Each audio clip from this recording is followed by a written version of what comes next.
성도 여러분, 윌마 루돌프라는 여성이 있습니다.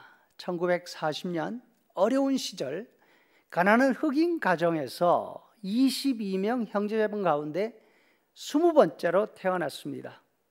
태어날 때부터 미숙아였습니다. 폐렴과 성홍열을 앓은 소아마비 환자였습니다. 11살이 될 때까지 왼쪽 다리에 보조기를 사용해야 할 정도로 어려움이 많았지만 어머니와 손위, 형제들의 지극한 정성으로 장애를 극복하고 고등학교에 진학하게 됩니다. 고등학교 재학 시절 농구와 육상 분야에서 재능을 발휘합니다. 윌마는 육상을 선택합니다. 그리고 힘든 훈련을 쌓아갑니다. 드디어 미국 대표로 올림픽에 출전하게 됩니다. 1960년 로마 올림픽에서 100m, 200m 그리고 400m 계주에서 금메달을 따서 3관왕이 되었습니다. 윌마는 이렇게 말합니다. 육상 경기는 만인이 즐기는 스포츠라고 들었습니다. 정부도 사람들도 육상을 키워야 한다고 했죠. 내가 월계관을 썼을 때 나는 모든 것을 다 이루었다고 생각했습니다. 황홀했죠. 그러나 윌마는 2번 결혼해서 실패했습니다. 대중의 관심이 사라졌을 때 그에게 남은 것은 가난한 대가족의 생계 문제였습니다. 그가 할 수 있는 일은 학교 체육 교사 자리였는데 연봉이 $4,000밖에 되지 않았습니다. 첫 번째 결혼은 내가 금메달을 따고 난 직후였어요. 남편은 내가 금메달리스트라는 그 이유만으로 나와 결혼을 했죠. 그 남자는 나를 이용해서 부자가 되는 꿈을 꾸었던 것입니다. 금메달도 인생의 목표로 생각했던 결혼도 얻은 그 순간뿐일 뿐 영원한 것은 없었습니다. 나에겐 이제 아무것도 남은 것이 없었어요. 최고의 영광 뒤에 모든 것을 다 잃은 윌마는 절망하지 않았습니다. 오히려 그 순간 정말 소중한 것이 무엇인지를 깨닫고 그 일에 남은 시간을 바쳐서 헌신합니다. 윌마 루돌프 재단을 설립해서 가난한 아이들을 도우면서 청소년 육상 경기 대회를 지원했습니다. 화려한 영광만 바라보고 달렸던 자신의 시행착오를 통해서 후진들에게 진정한 보람이 무엇인지를 가르쳐 주고 싶었던 것입니다. 오늘 본문은 죄수의 몸으로 로마로 향하는 바울 사도의 여정 가운데 일어난 일을 말하고 있습니다. 항해 일정이 지체되어 크레타 섬에 도착했을 때는 금식절기, 즉 가을이 지나고 초겨울로 들어서고 있었습니다. 지중해 여행 경험이 많은 바울이 보기에는 이제는 항해에 좋지 않은 시기로 넘어갔습니다. 바울은 자신을 호송하는 책임 장교에게 말합니다. 항해를 계속하다가는 배에 선적한 물건과 선체뿐 아니라 타고 있는 우리 사람들의 목숨까지 위태로워될 것이라고.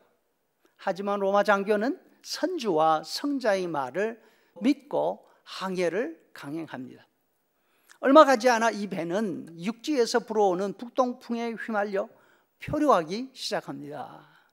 배에 있는 모든 물건은 물론 항해에 필요한 배 도구까지 다 버렸지만 배는 침몰 직전까지 갑니다. 14일간 해도 별도 볼 수 없었습니다.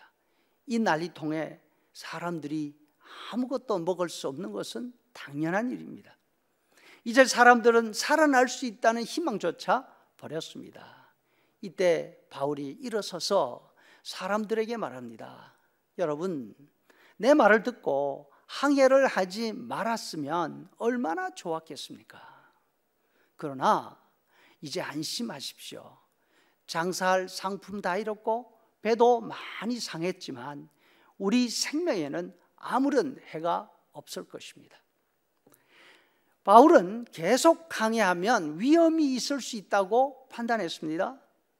그러나 바울이 타고 있는 배 주인과 선장은 바울보다 항해 경험이 훨씬 더 많은 사람이었지 않겠습니까? 선주는 지정의 바다에서 자기의 모든 것을 걸고 비즈니스 하는 사람입니다. 선장은 그 바다에서 잔뼈가 굵어서 선장의 자리에까지 오른 사람이 아니겠습니까? 그 계절에 항해를 계속하는 데는 위험이 있다는 사실을 바울보다 훨씬 더 잘 알고 있었을 것입니다. 그러면 왜 이들은 항해를 계속할 생각을 했을까요? 그것은 항해에서 얻을 이익을 더 중시했기 때문에 그랬을 것입니다.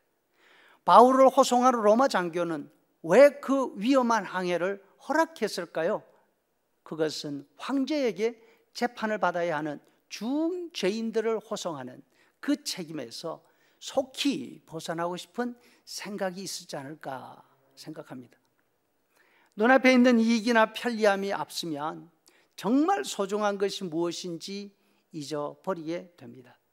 어쩌면 위험을 알고서도 그 위험을 감수하고 눈에 보이는 이익을 추구할 수도 있습니다.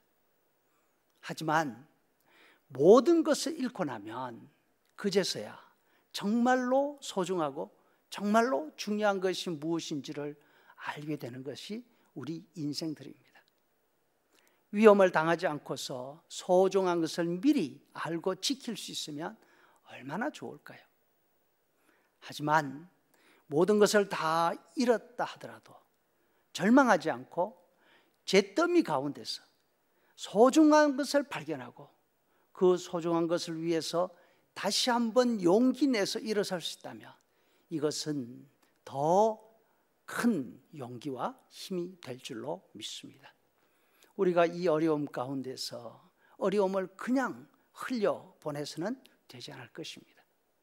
우리의 소중한 믿음, 예수 그리스도 나의 구주를 믿는 믿음의 소중함을 다시 한번 확인하고 그 믿음을 붙들고 다음 시간들을 힘있게 다시 시작하는 그런 은혜가 있기를 바랍니다.